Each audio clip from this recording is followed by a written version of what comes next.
तो भी अर्जुन बेईमान ये सवाल पूछता है तुम्हारे जैसा। भाई हम पता नहीं मुक्त होऊंगा नहीं होऊंगा, अरे भगवान सामने खड़ा है, तुम्हारी मन से देही है, ज्ञान मिल रहा है, भगवान की नजर तुम्हारे सामने है, और भगवान तुमको सचमुच मिल जाए और तुम मुक्त न हो, भाई कौन मुक्त होएगा? कौन दुनिया में मुक्त होएगा? बाकी जिसके सामने भगवान आ जाए वो मुक्त नहीं होगा, बाकी कौन मुक्त होएगा दुनिया में? तो अर्जुन का ये सवाल बेईमानी का है, पहले नंबर का अविश्वासी गधा है, जैसे तुम सब बैठे तुम भी ऐसा ही सवाल पूछता है। तुम्हारे को नहीं भगवान में विश्वास है, नहीं गुरु में है, नहीं अपने में है, नहीं इस ज्ञान में है। तो अगर ये ज्ञान सच्चा है, इतना महापौत्र ज्ञान किसको मिले और वो मुक्त नहीं होवे, ऐसा कभी हो सकता है? तो तुम्हारे में अविश्वास है, अश्रद्धा है, इसलिए ये सवाल पूछता है। खाली बोलता है अर्जुन मेरी श्रद्धा है तुम्हारे में, पीछे भी मैं मुक्त नहीं हूंगा तो किधर जाऊंगा। ये जो इसको शक है वो ये सच्चा भगत नहीं है, जिसको शक है वो भगत ही नहीं है, वो ठगत है पहले नंबर का, उसके अंदर ठगी है, उसको संसारी सुख चाहिए, तभी तो बोलता है मेरा संसार का सुख चला जाएगा। ये कुत्ता और गधा सवाल पूछता है तो मेरा संसार का सुख चला जाएगा। संसार में कोई सुख है जो तुम्हारा चला जाएगा? सुख है पहले, तुम सब सुखी है संसार में, सारी दुनिया सुखी है, राजा सुखी है, तो ये कौन सा सवाल पूछता है तो मेरा संसारी सुख चला जाएगा, पीछे मैं क्या करूंगा? ये सवाल ही जो है वो अश्रद्धालु का है, श्रद्धा है ही नहीं, उसको विश्वास है ही नहीं। सामने भगवान खड़ा है, बोलता है मैं पता नहीं मुक्त होऊंगा कि नहीं होऊंगा, तो इसका मतलब है तुम्हारा गुरु में, भगवान में, ज्ञान में विश्वास नहीं है, इसलिए ऐसा सवाल उसने पूछा है। अभी देखो भगवान उसको कौन सा आथत देता है, आया है ना, भगवान के लिए आया है ना, भगवान के लिए तुम कर्म करता है ना, तो बोलता है जो भगवत अर्थ कुछ भी करेगा शुभ, ये शुभ कर्म तुम करता है ना, सत्संग में बैठा ये शुभ है ना, इसी जैसा शुभ कर्म दूसरा कोई है? तो जब भी तुम इस शुभ कर्म में आगे बढ़ रहे हैं तो पीछे तुम शंका क्यों करता है? बोलता है उसकी दुर्गति तो बिल्कुल नहीं होगी। पहला नंबर तो यही जवाब है। कितना आथत मिल गया तुमको कि अभी तक बेईमान है तुम। भगवान खुद आथत देता है, भाई तुम जो ऐसा शुभ कर्म करता है, सत्संग करता है, भगवान के लिए तुम पुरुषार्थ करता है, भगवान के रास्ते में निकला है खाली, तो भगवान देखेगा ये मेरा बच्चा मेरे रास्ते पर आ रहा है, तो वो तुम्हारा बंधन नहीं काटेगा, तुम्हारे रास्ते का कांटा नहीं दूर करेगा, तुमको अपने से मिला के एक नहीं करेगा। एक खसीस माँ देखती है मेरा बच्चा अभी छोटा है, अभी पैदल करना शुरू किया है, तो रास्ते से सारा रास्ता सारा दिन सफा करती है, कोई शीशा तो नहीं पड़ा है, कोई पत्थर तो नहीं पड़ा है, कोई मट्टी तो नहीं पड़ी है, मेरा बच्चा खा जाएगा, इसलिए सारा दिन वो साफ करती रहती है अपने घर को, भाई मेरा बच्चा अभी बड़ा हुआ है, ऐसा नहीं कुछ खा जाए, और रास्ते का सारा कांटा दूर करके और बच्चे को ऐसा पैदल करने देती है। ऐसी तरह से जब भगवान को पता चलेगा कि ये मेरे रास्ते में आ रहा है, अभी मैं इसको चाहता हूँ, मैं इसको मांगता हूँ, मेरे लिए आ रहा है, तो खा सवय तो खा भी शहन का गुणा चला, तो खा सवय तो खा, हे भगवान तुम्हारे से तुम्हारे सिवाय कुछ भी नहीं मांगूंगा, दूसरा कुछ मांगेगा तो तुम ठगत है। जब भी तुम खास भगवान के लिए आता है तो भगवान मेरे को अपनी शरण में रखो, मैं तुम्हारा हूँ, तुम मेरे को मिला के एक कर दियो, मेरे को मुक्त करो, शांत करो, मेरे को फिर वार वार इसी जन्म मरण के चक्कर में नहीं लाओ, ऐसे दुख बड़े संसार में मेरे को आने का ही नहीं है, ऐसा अगर तुम्हारा दृढ़ संकल्प है तो भगवान भी क्या करेगा? भगवान लाचार हो जाएगा। बोलता है मैं भगत के आगे लाचार हो जाता हूँ, बाकी सबके लिए आचार है लेकिन भगत के लिए लाचार है। जो भगत मेरी शरण में आता है, शरण आवे कंठ लगाए, ये वृद्ध स्वामी का शरण आवे और हम कंठ नहीं लगाए और हम उसको नहीं मुक्त करें तो हम भगवान का हुआ? भगवान को धरती में आने का जरूर क्या हुआ अगर वो मुक्त नहीं करे शरण आए को? तो तुम सचमुच अगर शरण लिया होगा भगवान की सचमुच, तो भगवान तुम्हारी जरूर गति करेगा, ऐसा तुम्हारे अंदर विश्वास होना चाहिए। तो बोलता है उसकी दुर्गति बिल्कुल नहीं होगी, पहली बात। दूसरी बात, सारी सुख उसको मिलेगा भी तो भी वो अचानक ऐसा आकर्षित होके और भगवान के तरफ आएगा। चाहे कितना भी शाहूकार के घर में तुम्हारा जन्म हुआ होवे तो भी तुम्हारा पिछले जन्म का कुछ किया हुआ है तो जबरदस्ती भी तुम इधर आएगा। तुम ही देखो हमारी इतनी लड़कियां बैठी है, सब शाहूकार घर की है, राजा ही घर की है, ऐसे नहीं कोई गरीब घर की आती है। चाहे मर्द आते हैं, लड़कियां आती है, औरतें आती है, सब शाहूकार घर की है। तो भी देखो ऐसी शाहूकारी छोड़ के, ऐसा सुख छोड़ के इधर क्यों आता है? दुनिया में कोई आ सकता है ऐसे सुख को छोड़ के? ऐसे नहीं कि सबको दुख मिला इसके लिए इधर आया। कितना आदमी बेवकूफ बोलता है इधर खाली विधवाएं आती है, जिसको दुख होता है, जिसको दर्द होता है, जिसको ठोकर मिलती है वो आती है। नहीं, राजा जनक भी आता है, कहीं राजा भी इधर आता है, कहीं शाहूकार करोड़पति भी इधर आता है। क्यों? क्योंकि उधर भी उसको देखने में आता है कि ये सब मिथ्या है। सुख तो लिया लेकिन शांति नहीं आई, तृप्ति नहीं आई, इसलिए वो गुरु ढूंढ के और पहुंच जाता है, भाई मेरे को भगवान चाहिए। ऐसे सुख में रह के भी वो प्रार्थना करता है मेरे को भगवान चाहिए। तो ये योग भ्रष्ट की निशानी है, जो इतने ऐसी घर में बैठ के भी, मायावी घर में बैठ के भी उसको शौक लगता है कि मैं भगवान पाऊं। ये योग भ्रष्ट हुआ। हाँ, और दूसरा है जो दूसरा योग भ्रष्ट जो है वो वैराग्यवान पुरुष उन लोगों में न जाकर ज्ञानवान योगियों के ही कुल में जन्म लेता है। सीधा ही सीधा भाई, एक है वैरागी और एक को सुख की समझो थोड़ी इच्छा है, समझा? भगवान के तरफ आ भी रहा है लेकिन अंदर सुख की इच्छा है, मेरे को सोना चाहिए, चांदी चाहिए, हीरा चाहिए, कुछ चाहिए। तो दूसरे जन्म में वो सुख भोग के फिर सत्संग में आएगा, फिर भगवान के पास आएगा। लेकिन जो वैरागवान है बिल्कुल, जिसको इसी जन्म में कुछ नहीं चाहिए, वो दूसरे जन्म में अगर थोड़ा रह भी गया उसका योग, तो योग भ्रष्ट होके सीधा ही सीधा किसी योगी के घर में उसका जन्म होगा और योगी से कनेक्शन होगा और उधर योग युक्त होगा। भगवान ने बहुत अच्छा आथत दे दिया तुमको, तो कैसे भी तुम्हारी दुर्गति नहीं होगी। स्वर्ग में जाके भी फिर भगवान के पास आएगा। अगर जिसको स्वर्ग नहीं चाहिए, वैरागवान है, वो सीधा ही सीधा परमेश्वर के उस घर में जन्म लेगा, ऐसे भगवान के घर में आएगा और सीधा ही वो योग युक्त होगा उधर।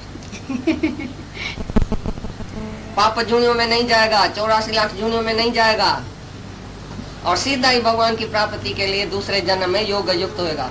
अभी तुम सब जो बैठे हैं वो योग भ्रष्ट है, इधर योग युक्त होने के लिए आया है, ऐसा नहीं समझना। अच्छा, तो मैं फिर दूसरे जन्म में योग भ्रष्ट हूँगा तो भी पढ़ा नहीं, दूसरे जन्म में आऊंगा, ऐसी बात का नहीं रखना आसरा। ये बेवकूफ आदमी फिर ऐसा आसरा रखता है। ठीक है, इस जन्म में नहीं तो दूसरे जन्म में भगवान ने बोला है ना, तो योग युक्त होना नहीं। सब ऐसा समझो कि मैं योग भ्रष्ट हूँ, अभी योग युक्त होने के लिए आया हूँ, इसके लिए हमारा योगी से कनेक्शन हुआ है, भगवान से कनेक्शन हुआ है। और तुम सब शाहूकार लोग बैठे हैं, शाहूकारी में पले है, सब सुख देखा है, तो भी तुम्हारा इधर ध्यान क्यों है? ये योग भ्रष्ट की निशानी है। तुम सब योग भ्रष्ट बैठे हैं, तभी इधर आया, इधर योग युक्त होने का, इसी जन्म में। ऐसा नहीं कि दूसरे जन्म में तुमको योग भ्रष्ट होके रहना है, जाना है, ऐसा नहीं ख्याल करना तुम। ये जवाब सुन के तुम जाके सो जाना, ठीक है इस जन्म में नहीं तो दूसरे जन्म में। तो ऐसे धोखेबाजी भी हो सकती है, ऐसा नहीं कि दूसरे जन्म में जरूर तुम योग भ्रष्ट होएगा। आगे चल के बोलेगा योग भ्रष्ट का भी बहुत दुर्लभ है, ऐसे योग भ्रष्ट होना भी बहुत दुर्लभ है, इसलिए बोलता है इधर ही तुम योग युक्त होना। ऐसे नहीं तुम संशय में पड़ जाओ कि ठीक है मैं दूसरे जन्म में योग भ्रष्ट होके जाके उधर मिलूंगा भगवान से, ऐसा नहीं होएगा।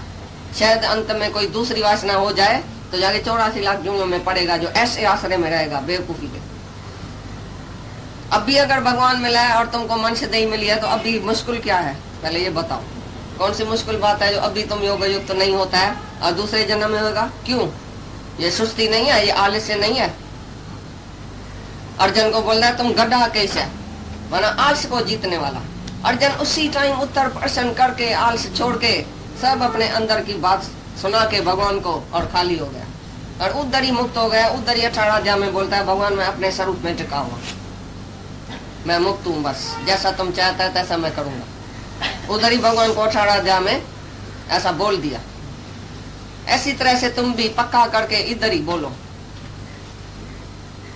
हाँ, तो बोलते हैं कि ये वैराग्यवान पुरुष उन लोकों में न जाकर ज्ञानवान योगियों के ही कुल में जन्म लेता है, परंतु इस प्रकार का जो ये जन्म है सो संसार में निस्संदेह अति दुर्लभ है। हाँ, इन्हें कर दी चाहो तो आश्रय में न भेजो, तुमको अभी जो जन्म मिला है वो दुर्लभ है। ये जन्म अगर बोलेगा कि मैं दूसरे जन्म में योग भ्रष्ट होएगा तो वो बहुत दुर्लभ है, दूसरे जन्म में कोई नहीं होएगा। ये तुम धोखे में नहीं रह जाना कि मैं दूसरे जन्म में योग भ्रष्ट हूँगा, अभी नहीं हूँगा। ऐसा क्यों? अभी क्यों नहीं? दूसरे जन्म में क्यों? अभी कौन सी तुमको मुश्किल आता है वो हमारे को बताओ। क्यों नहीं मुक्त हो सकता है अभी जो दूसरे जन्म में होएगा? अभी कौन सी मुश्किल आता है, कौन सी दुखी बात है तुम्हारे लिए जो अभी नहीं होगा? अभी भगवान आया है तुम्हारे लिए, तुम भी आया है, अभी फिर दूसरे जन्म में पता नहीं कब मिलेगा तुमको भगवान, किधर तुम जाएगा, किधर भगवान जाएगा, कब मिलेगा, किस रूप में मिलेगा। तो दूसरे जन्म के लिए तुम नहीं बैठना और बोलना ये दुर्लभ मनुष्य देही अभी मिली है मेरे को, मैं ही योग भ्रष्ट हूँ, इसके लिए मेरे को सच्चे गुरु का संग मिला है, भगवान का संग मिला है, तो इधर ही मैं योग युक्त हूँ, इधर ही मैं मुक्त हो सकता हूँ। अभी है, अभी और नो और नेवर, अभी नहीं तो कभी नहीं। अरे तुम पहले से ही मुक्त है, तुमको मुक्त होने का भी नहीं है, तुमको करने का भी कुछ नहीं है। तुम खाली शरण आया अभी भगवान का काम है। भगवान गारंटी देता है तो मैं उसके दिल में, अपने भगत के दिल में बैठ के उसका अज्ञान निवृत्त करता हूँ, मैं सब करता हूँ। अर्जुन को बोला तुम खाली सरेंडर करो, तुम खाली शरणागत हो जाओ, तो बाकी काम मेरा है, सब भगवान करता है, तुम करता भी कुछ नहीं है। तुम बोलेगा मैंने मन वश किया, मैंने ऐसा किया, त्याग किया, वैराग किया, अच्छा छोड़ी, मोह छोड़ा, तुमने कुछ नहीं छोड़ा, ये भी भगवान की मेहर तुम्हारे ऊपर हो गई। तुमने खाली शरणागत तुम हुआ और भगवान की मेहर हो गई। लाइट जलाया तो अंधेरा चला गया, लाइट माना भगवान को दिल में बिठाया, लाइट आ गई अंदर, तुम्हारा अज्ञान नाश हो गया। अभी अज्ञान नाश करने वाला भी भगवान ही है, तुम नहीं है। तुम कुछ नहीं करना, केवल बच्चे की तरह सरेंडर करना। भाई मैं शरण में आया हूँ अभी भगवान के, अभी भगवान की मर्जी कैसे भी तुमको तारे या बोड़े, वो भी उसकी मर्जी, तो जरूर तारेगा। नहीं या मेरी आप हवाले, आप संभाले या न संभाले हो जाए। मैंने छुटकारा पाया, मैंने छुटकारा पाया जब नैया अपनी आप हवाले कर दिया, अपनी नैया भगवान के हवाले कर दिया, तो बस तुम्हारा काम पूरा हो गया। अभी तुम्हारा काम बाकी नहीं है, बाकी काम भगवान का है। तुम नाव में बैठ गया, अभी मान जी का काम है या तुम्हारा काम है? तुम क्या करता है जब नाव में बैठ के सैर करने जाता है, तुम क्या करता है उसी टाइम बताओ? खाली बैठ जाता है, हवा खाता है ठंडी, और सीनरी देखता है, बहुत अच्छी भजन गाता है। आप ही मान जी सब करता है या तुम करता है? तो तुमको चिंता होनी चाहिए। जब भी तुमने ज्ञान के तुरहे पर पांव रखा, भगवान की शरण लिया, अभी भगवान की मर्जी कैसे भी तुम्हारी नाव लेके चले। अब अगर मान जी हमारा जबरदस्त है, समर्थ है, होशियार है, तो कैसे नहीं नाव को उस पार लगाएगा, कैसे नहीं सागर पार करेगा? तुम्हारा मान जी में विश्वास है ना? टके वाला मान जी तुम नाव में चढ़ता है तो भी विश्वास रखता है, भाई आप ही पार करेगा, 2 आने में हमको पार करेगा। तो भगवान ऐसा भी मान जी नहीं है क्या तुमको पार कर सके? समझता है कुछ बात या नहीं? मगज खोलो अपना, कभी भी तुम शक नहीं रखना इसके बाद कि भगवान मेरे को पता नहीं तारेगा, नहीं तारेगा, मैं पता नहीं तरूंगा, नहीं तरूंगा। ये तुम खोटी बुद्धि वाला है, अश्रद्धालु है, बेवकूफ है जो ऐसा ख्याल करता है। तुमको दुर्लभ मनुष्य देही मिली है, अभी तुम योग भ्रष्ट होकर इधर आया भी है, योग युक्त होने के लिए आया है। भगवान भी मिला, ज्ञान भी मिला, सत्संग भी मिला, सच भी मिला, बाकी किसकी कमी है बताओ? तुम्हारी श्रद्धा भी है कि नहीं? ऐसे ही आता है, विश्वास भी है, श्रद्धा भी है, वचनों पर विश्वास है, ज्ञान में विश्वास है। हमारे में रखो या न रखो, पर ये ज्ञान जो चल रहा है वो सच का है कि कूड़ है बताओ? ये निराकार का सच का ज्ञान है, ये सच्चा ज्ञान है कि झूठा ज्ञान है? अगर ज्ञान सच्चा है तो बाकी तुमको मुश्किलात क्या है? ज्ञान में इतनी शक्ति नहीं है, भगवान में इतनी शक्ति नहीं है कि तुमको पार कर सके। तुमको कुछ करना नहीं है अभी, बस तुम शांत चित्त होकर अर्जुन की तरह रथ के पीछे बैठ जाओ, आगे भगवान पीछे तुम। अभी भगवान की मर्जी कहाँ भी रथ चलाए, जैसा इशारा करे तैसा तुम चलो। तो कौन सी मुश्किल बात है ये तो बताओ पहले। विश्वास है वो तो आगे बढ़ता जाएगा, साथ जिसके सतगुरु है वो कभी नहीं गिरते हैं, वो जिंदगी में हमेशा आगे बढ़ते हैं और मंजिल को पाते हैं। तुम्हारे साथ भगवान है तो तुमको क्या चिंता है? अभी कौन सी चिंता है? उसके फल को उल्लंघन कर देता है, वरना स्वर्ग का सुख भी उसको नहीं चाहिए, वो सीधा ही मुक्त हो जाता है। समत्व बुद्धि योग को पकड़ के, समता भाव समत बुद्धि सब में आत्मा देख के, सबको आत्मा देखने वाला जिज्ञासु जो इस रास्ते में आता है, वो सभी सकामी कर्म के फल को उल्लंघन कर देता है। जो भी वेद शास्त्र में कर्म लिखे पड़े हैं, सत्कर्म, ये करो तो ये मिलेगा, ये करो तो ये मिलेगा, ऐसी पूजा करो तो ये मिलेगा, तो उसको चाहिए ही कुछ नहीं, तो वो कर्म का उल्लंघन कर देता है और फल का भी उल्लंघन कर देता है। उसको स्वर्ग ही नहीं चाहिए, कोई चीज चाहिए ही नहीं तो वो कर्म क्यों करेगा?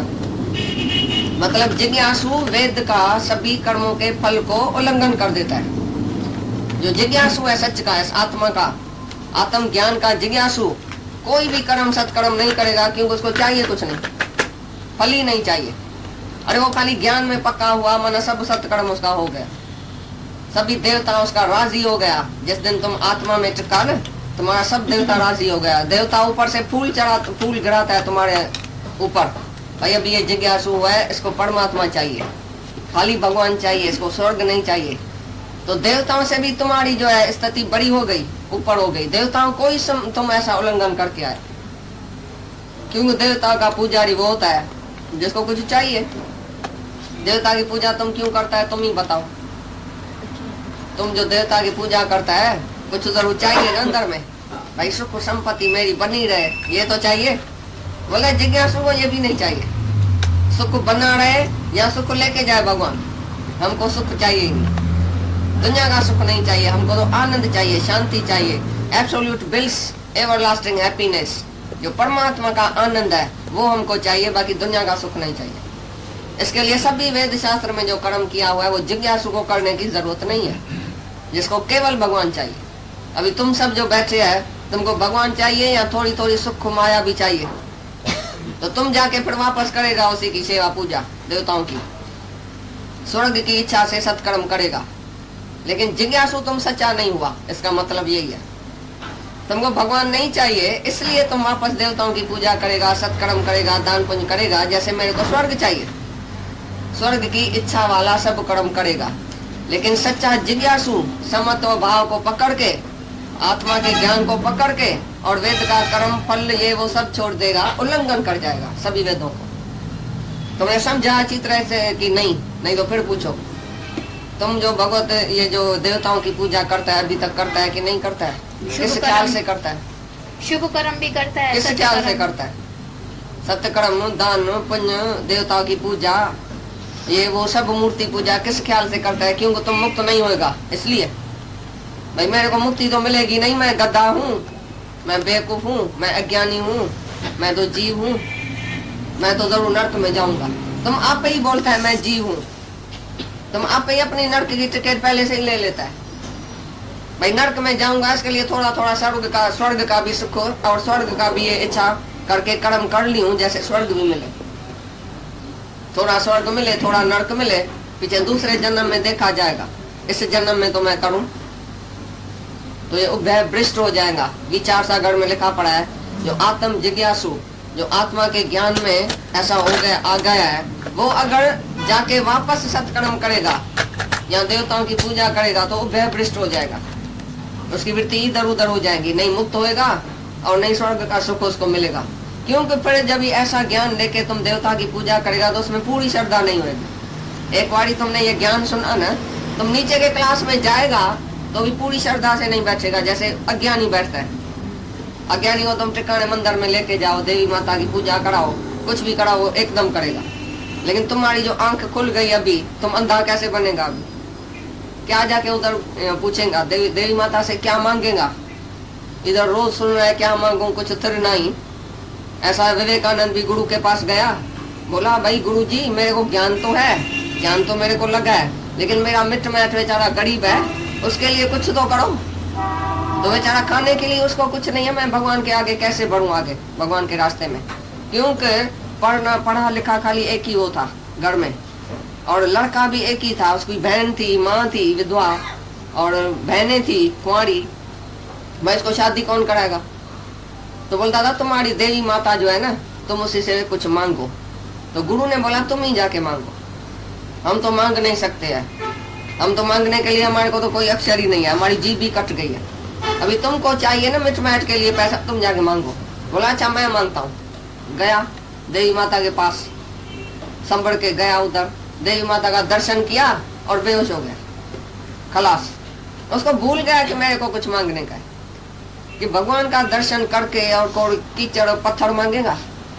पागल तो नहीं है तुम? भगवान के पास आके और तुम क्या मांगेगा? राजा के पास आके तुम क्या मांगता है?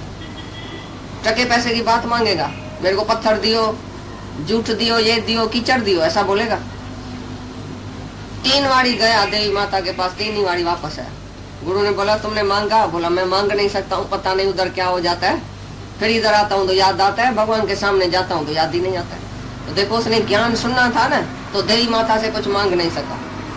ऐसी तरह से तुमने भी ये ज्ञान सुना है, तुम बेवकूफ बनेगा जो जाके फिर वापस देवता की पूजा करके और कुछ मांगेगा, स्वर्ग की इच्छा करेगा। ऐसा बोलता है तो जिज्ञासु सभी जो है वो युद्ध शास्त्र का फल जो है, कर्म का फल, उसको उल्लंघन कर देता है। उसको कुछ चाहिए नहीं, स्वर्ग का सुख भी नहीं चाहिए, उसको केवल भगवान चाहिए। तुम जो बैठे हो वो कौन से किस्म का आदमी है वो बताओ। तुमको केवल भगवान चाहिए या कुछ और भी चाहिए? इसके लिए तुम सत्कर्म करता है, दान पुण्य करता है, मूर्ति पूजा करता है, देवताओं की पूजा करता है, संध्या गायत्री ये यम नेम ये ध्यान समाधि सब कुछ करता है कि नहीं करता है? ये बताइएगा थोड़ी बुद्धि है। तो भी श्रद्धावान लभते ज्ञानम, अगर श्रद्धा तुमको है तो तुमको ज्ञान हो ही जाएगा।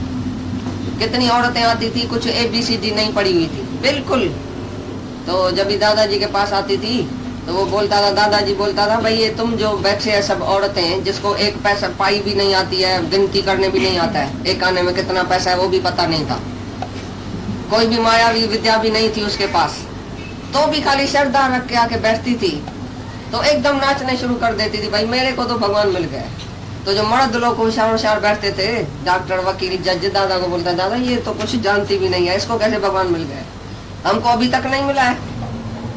बोला अहंकारी लोग को भगवान नहीं मिलेगा, इनको कुछ आता नहीं है तो अहंकार भी नहीं है, तुमको कुछ न कुछ आता है तो अहंकार है। ये तुम्हारा अहंकार ही है, ये तुम्हारी तेज बुद्धि मायावी जो है, ये जड़ बुद्धि जो है, जो तुम्हारे अंदर भोग पदार्थ ये सब पड़ा है, अहंकार पड़ा है, कमाने का उसका मर्द पड़े का अहंकार पड़ा है, मैं कुछ जानता हूँ, मैं होशियार हूँ। होशियार आदमी को भगवान नहीं मिलता है। सत्य क्या है, असत्य क्या है, धर्म क्या है, अधर्म क्या है, मेरे को क्या करना चाहिए क्या नहीं करना चाहिए, मेरे को कुछ पता नहीं है। अनजान बालक बन के आके बैठा कृष्ण के आगे, और तुम कुछ जानता है तो तुमको बहुत देरी लगती है। जो कुछ नहीं जानता है, स्लेट साफ करके आई है, तो उधर भगवान जो भी लिखेगा बस वो बोलेंगे यस यस यस यस, बस तथास्तु, गुरु वाक्य सत्यम। भाई हम तो कुछ नहीं जानता है, गुरु तुम ही जानता है, मेरी श्रद्धा है तुम्हारे में, जैसा तुम बोलता है ऐसा ठीक है। और तुम जो पढ़ा लिखा आदमी बोलेगा ऐसा थोड़ी है, ऐसा थोड़ी है, इसमें तो ऐसा लिखा है, भगवान तो पता नहीं क्या बोलता है। तो तुम्हारे अंदर शंकाएं उत्पन्न होएगी, शक उत्पन्न होएगा, इसके लिए ही देरी लगती है तुमको। और उधर जो श्रद्धा वाला आता है वो एकदम बस गुरु आके सत्यम करके घर जाके सुखी होता है, एकदम उसको ज्ञान हो जाता है। तो बोलता है मंद बुद्धि वाले की गति होती है, तो परम पुरुषार्थी जो जन्म जन्म से पुरुषार्थ करके आया उसकी गति कैसे नहीं होगी, उसकी क्या बात है। कितना भगवान तुमको आथत दे दिया ऐसी श्लोक में। अभी भी तुम कभी बेईमान बनेगा दुनिया में, लाइफ में कभी बेईमान बनेगा कि मेरे को मुक्ति नहीं मिलेगी, मैं शायद मंद बुद्धि वाला हूँ, शायद मेरे को कुछ आता नहीं है तो मेरे को थोड़ी भगवान मिलेगा। तो क्या आना चाहिए इस ज्ञान में, क्या आना चाहिए, कौन सी होशियारी होनी चाहिए? माया की कोई होशियारी चाहिए, शास्त्रों में दो की होशियारी चाहिए, क्या चाहिए? तुम पहले क्या करके आओ जो इधर भगवान मिले। कुछ भी नहीं करेगा तो जल्दी मिलेगा भगवान, कुछ भी किया होगा तो सत्यानाश है, पीछे तुम भुला नहीं सकेगा। अष्टावक्र बोलता है राजा जनक को, जब सब शास्त्र वेद जो तुमने पढ़ा है, जो तुमने विद्या पढ़ा है, उसको भुलाने के सिवाय आत्मा का ज्ञान नहीं हो। वेद शास्त्र भी गांठ है, अंदर गांठ से बंधी पड़ी है, ख्याल ऐसा संशय आएगा अंदर ही अंदर, फूलना आएगा। वेद शास्त्र पढ़ने से भी तुमको बार बार फूलना आएगा, ये कैसा होगा वो कैसा होगा, भगवान क्या बोलता है, वेदों में तो ऐसा लिखा पड़ा है, इसमें तो ऐसा लिखा पड़ा है। अरे वेदों में तो सब माया की बातें लिखी पड़ी है, सब वेद जो है वो मायावी वेद है, माया की बातें हैं उसी में। लेकिन भगवान का जो ज्ञान है वो गुरु के मुख से मिलता है, नहीं कि वेद शास्त्र से। वेद शास्त्र पढ़ने की नहीं पहले जरूरत है, नहीं पीछे। अगर तुम पहले पढ़ता है तो अज्ञान की बुद्धि से क्या पढ़ेगा, मायावी बुद्धि तुम्हारी, अज्ञान की बुद्धि, उसी से कैसे तुम वेद शास्त्र समझेगा। गुरु की जरूरत है, पहले भी पीछे भी बीच में भी, हमेशा गुरु की जरूरत है, क्योंकि गुरु हमारा अहंकार का शीश काटेगा। वेद शास्त्र तुमको आराम देगा लेकिन अहंकार नहीं जाएगा। थोड़े टाइम के लिए तुमको टाइम पास होएगा, लेकिन तुम्हारा अहंकार का शीश वेद शास्त्र नहीं लेगा। वो है जड़, तुम है चेतन। ये तुम्हारे अंदर जो अहंकार है, जो मैं हूँ, ये हो मैं दीर्घ रोग, वो गुरु के सिवाय कोई काट नहीं सकेगा तुम्हारा शीश। इसके लिए वेद शास्त्र भी सब गुरु की महिमा ही करता है। मत कोई भरम भूले संसार, गुरु बिन कोई न उतरस पार। जैसो चंदा उगवे सूरज चढ़े हजार, एते चानण होन दिया गुड़ बिन घोड़ अंधार। 100 चंद्रमा 100 सूरज निकले, इतनी चांदनी होते हुए भी गुरु के सिवाय घोर अंधार। ये आंख खोलने वाला, विवेक खोलने वाला, विचार खोलने वाला